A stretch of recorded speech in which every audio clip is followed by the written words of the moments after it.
what you are saying now, that I will not say what I feel is good.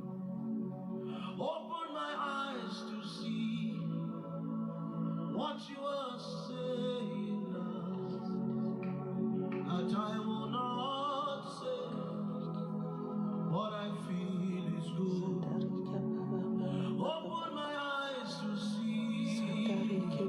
what you are doing now. Merci Seigneur Jésus. That I will not do. Alléluia. Shalom, shalom, shalom. Shalom famille Robot. Shalom communauté à l'écoute du pain quotidien délivré par l'église Robot Paris. Alléluia. Nous sommes en ce matin le 16 mars 2023 et nous sommes reconnaissants encore une fois de ce que le Seigneur, le Créateur, le Tout-Puissant a daigné encore nous prêter son souffle de vie afin que nous puissions être comptés parmi le monde des vivants. Les vivants louent le Seigneur, les vivants témoignent de sa grandeur, les vivants sont utiles entre les mains du Seigneur. Les vivants l'adorent en esprit et en vérité. Alléluia.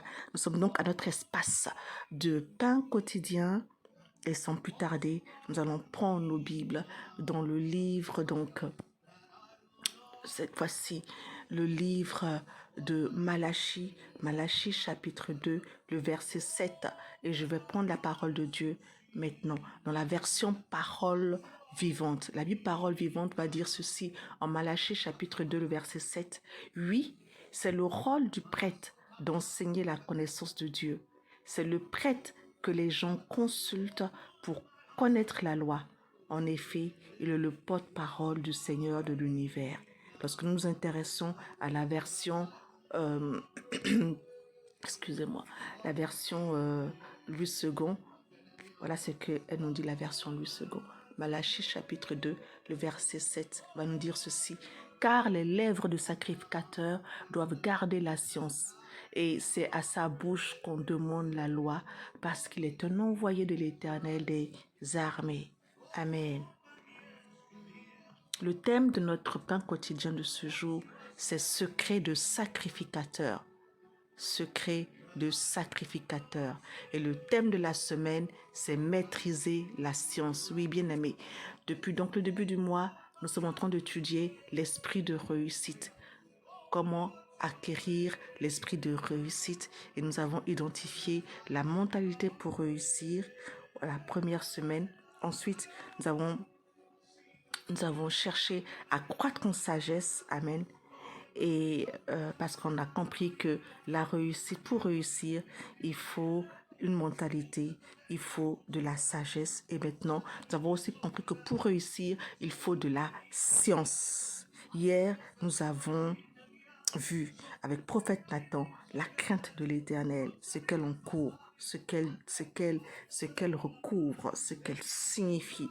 Avec prophète Méchac, nous avons vu comment la science multiplie. Alléluia. Aujourd'hui, nous voyons le secret du sacrificateur. Le secret du sacrificateur pour maîtriser la science. Amen. Lorsque j'étais en Israël, lors de nos visites sur site, nous avions un guide qui était juif, chrétien, juif messianique, et il nous a expliqué un peu, quand nous étions en train de visiter le site de Shiloh. Amen. Le site de Shiloh, c'est là où le tabernacle a résidé pendant plus de 350 ans. Au temps de Élie, le père spirituel de Samuel, au temps de Samuel, au temps de Anne, voilà, le peuple venait 3 fois l'an, montait à Shiloh pour adorer le Seigneur. Amen. Pour apporter ce sacrifice, pour adorer le Seigneur. C'est comme ça que Pénina, Anne et puis leur mari, montaient régulièrement tous les ans à Shiloh. Amen. Et là, il nous a expliqué qu'en fait, parmi la prêtrise, parmi la sacrificature, amen, il y a un prêtre qu'on appelle Cohen, amen. un prêtre qui s'appelle Cohen. Cohen veut dire dédié, veut dire dévoué. C'est un prêtre du Dieu d'Israël. Cohen, c'est un prêtre du Dieu d'Israël. Alléluia. Et donc le Cohen des airs bibliques, amen, le Cohen à l'époque de Moïse, à l'époque d'Aaron, il avait à l'époque de David, de Salomon, il avait donc pour tâche d'assurer le culte du temple, amen, et l'offrande des sacrifices. Il bénissait, il apportait la bénédiction au peuple d'Israël, amen, et il faisait aussi l'évaluation des marques sur son nez pour conférer l'impureté, et il appliquait la loi divine. Et ce Cohen-là, il était placé sous l'autorité d'un Cohen Gadol, amen, c'est-à-dire un Cohen Gadol, c'est un grand prêtre. Il était placé sous l'autorité d'un grand prêtre, et c'est ce grand prêtre-là qui était lui seul habilité à rencontrer Dieu dans le lieu très saint, dans le saint des saints. Amen. Lorsque Dieu se manifestait dans le lieu très saint, seul le grand prêtre allait pour rencontrer Dieu lors du jour des cérémonies de propriation. Amen. Donc, on le voit dans Exode 28 au verset 1, puis au verset 2 à 4, que Dieu donne la sacrificature à Aaron et la fonction de Cohen. Ça veut dire que Aaron est de la tribu de Lévi. Je vous invite, ceux qui sont de la tribu de Moïse, de notre assemblée, de venir suivre donc nos enseignements tous les mardis. Il y a des pépites de révélation lors du culte des tribus, lors du rassemblement des tribus, tous les mardis, il y a des choses qu'on apprend, amen, qu'on apprend. C'est ainsi que je disais que nous avons, dans la famille de Lévi, nous avons Aaron, nous avons Moïse, amen. Et donc, de la famille, donc de la tribu de Lévi, amen, il y a Aaron, il y a Moïse. Et de ces deux frères-là, Aaron est Cohen. Amen. C'est le grand prêtre, c'est le grand sacrificateur. Amen. C'est le sacrificateur. Il est le Cohen Gadol, il est le grand prêtre, il est le souverain sacrificateur. Amen. Le grand prêtre. Amen. Tandis que Moïse est Lévi. Amen. Donc, la fonction de Cohen, je dis, a été conférée pour la première fois à Aaron, le frère de Moïse, de la tribu de Lévi, et à sa descendance masculine, parce que le Cohen se transmet de père en fils. Ça a été, on est Cohen parce que notre père, notre arrière-grand-père, quand on remonte la lignée, on tombe sur Aaron, on est descendant direct d'Aaron, de père en fils. Amen. Donc, en Exode chapitre 28, le verset 1 et le verset 2 à 4, nous voyons que Dieu institue la fonction de Cohen. La fonction de Cohen fut conférée pour la première fois à Aaron, le frère de Moïse, de la tribu de Lévi, et à sa descendance masculine par Dieu comme un office perpétuel. Amen. Comme un office perpétuel.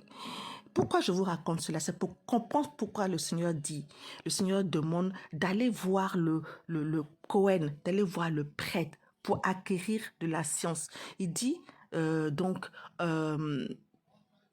la version, je reprends ma version Darby, qui dit que oui, c'est le rôle du prêtre d'enseigner la connaissance de Dieu. C'est le prêtre que les gens consultent pour connaître la loi. Amen. Le premier Cohen dont a parlé la Bible, c'est bien Melchisédek. Amen. C'est Melchisédek qu'Abraham a rencontré lorsqu'il a vaincu les rois de Sodome et Gomorrhe. Et Melchisédek lui a appris l'adoration et Melchisédek lui a appris le secret de la dîme. C'est comme ça qu'Abraham a pu prospérer. Abraham a pu prospérer. Amen. On trouve cet épisode dans le livre de Genèse 14, verset 18. Amen. Abraham a prospéré parce que Melchisédek lui a donné une clé. Amen. Il a donné une clé. En Exode 19, le verset 6, il est dit, « Vous serez pour moi un royaume de sacrificateurs et une nation sainte. » Amen. Vous serez pour moi un royaume de sacrificateurs et une nation sainte. Et en 1 Pierre 2, verset 8, il est dit, « Mais vous êtes une race élue, une sacrificature royale, une nation sainte, un peuple acquis, pour que vous annonciez les vertus de celui qui vous a appelé des ténèbres à sa merveilleuse lumière. » Cela veut dire que maintenant, à l'ère messianique, à l'ère du Saint-Esprit, depuis que Jésus est venu répandre son sang, depuis que Jésus est venu accomplir la nouvelle alliance, son sacrifice, son sang versé à la croix, a fait de toi un Cohen, a fait de toi un sacrificateur, a fait de toi quelqu'un qui est capable de rentrer dans le lieu très saint pour recevoir le don de la science. Amen. Pour recevoir le don de la science. Parce que la science, bien aimée, est un don qui est donné par Dieu aux hommes de bonne volonté. Amen. Le don de la science nous apporte cette capacité à prendre conscience de la création, à prendre conscience des créatures, à prendre conscience du Créateur en tant que tel. Amen. Le don de science nous permet... Le don de science n'a pas de limite. L'esprit de science n'a pas de limite. Et il s'applique notamment à reconnaître la présence de Dieu dans la création, dans les créatures. Et c'est un don qui engage. C'est un don qui, grâce à cela, amène une personne ayant le Saint-Esprit en elle peut reconnaître les talents de ses collaborateurs, un manager, un chef d'entreprise.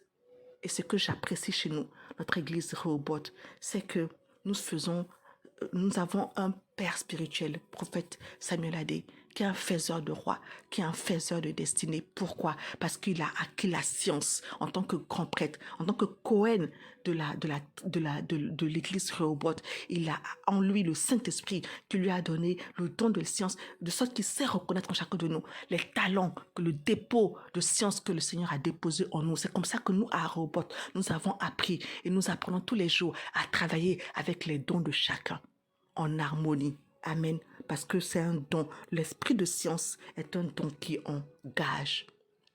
Il engage l'homme à respecter les talents, les dons de ses frères et à les faire fructifier. Amen. Il engage l'homme à prendre soin de la créature parce que avec la nouvelle position de l'homme, nous sommes maintenant au sommet de la création et nous devons prendre soin de la créature de Dieu. Alors, dans l'Ancien Testament, pour résumer, le peuple allait voir le Cohen. Une des fonctions de Cohen était la bénédiction. Tu as besoin d'une bénédiction de la part de ton pasteur pour réussir dans tes entreprises. Tu as besoin aussi du sacrificateur par excellence, du souverain sacrificateur par excellence, le Christ Jésus, à qui tu peux lui soumettre tous tes projets. Amen. Une des erreurs que nous faisons, c'est que nous venons et nous demandons au Seigneur avec un projet plateau à la main. Seigneur, voici mon projet, bénis-le.